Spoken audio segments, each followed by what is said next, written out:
ವಾರಾಣಸಿಯ ಕಾಶಿ ವಿಶ್ವನಾಥನ ಸನ್ನಿಧಿಯಲ್ಲಿ ನಕಲಿ ಅರ್ಚಕರು ಸೇರ್ಕೊಂಡ್ಬಿಟ್ಟಿದ್ದಾರಾ ನೋಡಿ. ಇಲ್ಲಿಂದ ಯಾರೋ ಹೋಗ್ತಾರಪ್ಪ ಅಲ್ಲಿಗೆ, ಕಾಶಿ ವಿಶ್ವನಾಥನ ನೋಡ್ಕೊಂಡು ಬರೋಣ, ನಮಸ್ಕಾರ ಹಾಕೊಂಡು ಬರೋಣ, ದರ್ಶನ ಮಾಡೋಣ ಅಂತ ಹೋಗಿರ್ತಾರೆ. ಇಲ್ಲಿ ಯಾರು ನಕಲಿ ಯಾರು ಅಸಲಿ ಗೊತ್ತಿಲ್ವಲ್ಲ. ಇಲ್ಲಿಂದಂತೂ ಹೋಗಿರ್ತಾರಪ್ಪ, ಅಲ್ಲಿ ಎಲ್ಲರೂ ಅಸಲಿ ಏನು ಅಂತ ಜನ ನಂಬ್ಕೊಂಡ್ಬಿಡ್ತಾರೆ.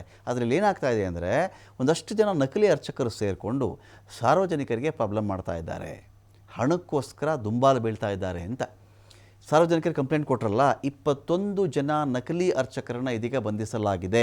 ಸುಗಮ ಪೂಜೆ ಮಾಡಿಸ್ಕೊಟ್ಬಿಡ್ತೀವಿ, ನಿಮಗೆ ಆರಾಮಾಗಿ ಪೂಜೆ ಮಾಡಿಸ್ಕೊಡ್ತೀವಿ, ದರ್ಶನ ವ್ಯವಸ್ಥೆ ಮಾಡಿಸ್ಕೊಡ್ತೀವಿ ನಾವು ನಿಮಗೆ ಈಸಿಯಾಗಿ, ಈ ಥರದ್ದು ಹೇಳಿ ಭಕ್ತರಿಂದ ಸುಲಿಗೆ ಮಾಡ್ತಾಯಿದ್ರು ಇವರು ಅಂತ. ದೇಗುಲದ ಆವರಣದಲ್ಲಿ ಭಕ್ತರ ಜೊತೆಗೆ ಅನುಚಿತವಾಗಿಯೂ ವರ್ತಿಸ್ತಾ ಇದ್ದರು. ದೂರು ಬಂದಂಥ ಹಿನ್ನೆಲೆಯಲ್ಲಿ ಜಂಟಿ ತನಿಖಾ ತಂಡ ರಚನೆ ಮಾಡಿದ್ದು ಸ್ಥಳೀಯ ACP ಅವರು. ದಶಾಶ್ವಮೇಧ ಠಾಣಾ ಪೊಲೀಸರು 15 ಜನರನ್ನು ಅರೆಸ್ಟ್ ಮಾಡಿದ್ದಾರೆ. ಚೌಕ ಠಾಣಾ ಪೊಲೀಸರು 6 ನಕಲಿ ಅರ್ಚಕರನ್ನು ಅರೆಸ್ಟ್ ಮಾಡಿದ್ದಾರೆ. ಮತ್ತಷ್ಟು ಇರಬಹುದು ನಕಲಿ ಅರ್ಚಕರು ಅಂತೇಳಿ ಅವ್ರಿಗೂ ಕೂಡ ಶೋಧ ಕಾರ್ಯ ನಡೀತಾ ಇದೆ.